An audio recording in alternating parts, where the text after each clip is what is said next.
Welcome to the Fear and Greed Afternoon Report for Wednesday, the 6th of April 2022. I'm Sean Aylmer.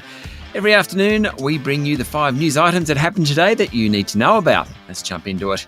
Story number 1 is the local market. The S&P ASX 200 finished down 0.5% today to 7,490 points, having set a new 50-day high yesterday. The tech stocks led the way lower, with big falls in Block, that's the owner of Afterpay, Xero and WiseTech Global.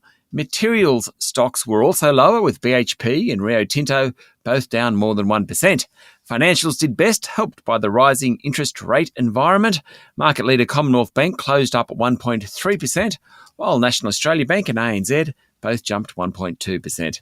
The worst performer of the top 200 was Novonix, which fell nearly 7%, and Lynas Rare Earths was down 6%, having fallen a similar amount yesterday.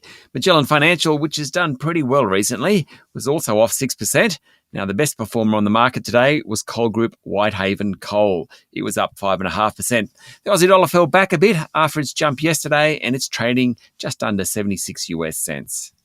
Story number 2. It emerged today that more than 2.1 million Australians are overdue for their COVID-19 booster, with the head of the rollout, Lieutenant General John Frewen, blaming confusion and complacency, particularly among the under 40-year-olds.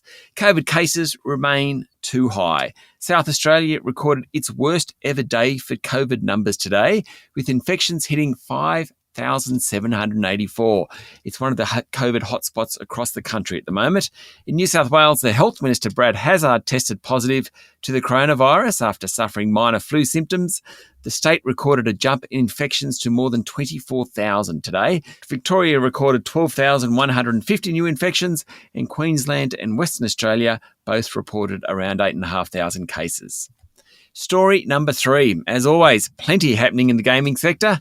Crown today said it was cooperating with regulators over potential disciplinary action in which it faces up to a $100 million penalty. Last year's Royal Commission found that Crown allowed high rollers to shift more than $160 million over 4 years out of China by linking payments from Chinese credit cards to Crown's reception, hence evading anti-money laundering rules. One method was via China Union Pay credit cards, and that's what Crown is working with regulators over.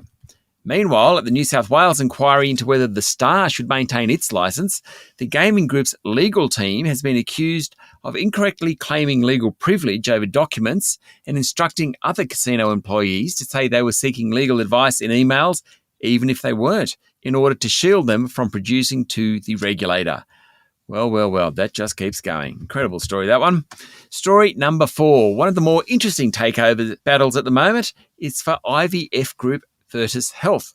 Yesterday, local private equity player BGH Capital pitched an $8 a share cash offer. The bid comes after Virtus had already recommended an effective $8.13 a share offer from UK group CapVest Partners.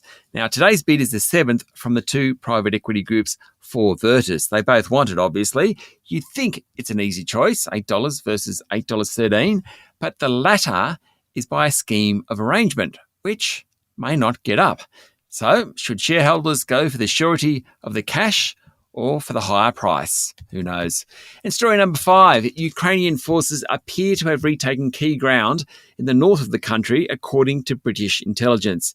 It seems that Russia is refocusing on the east of the country, having struggled to maintain its presence in other regions.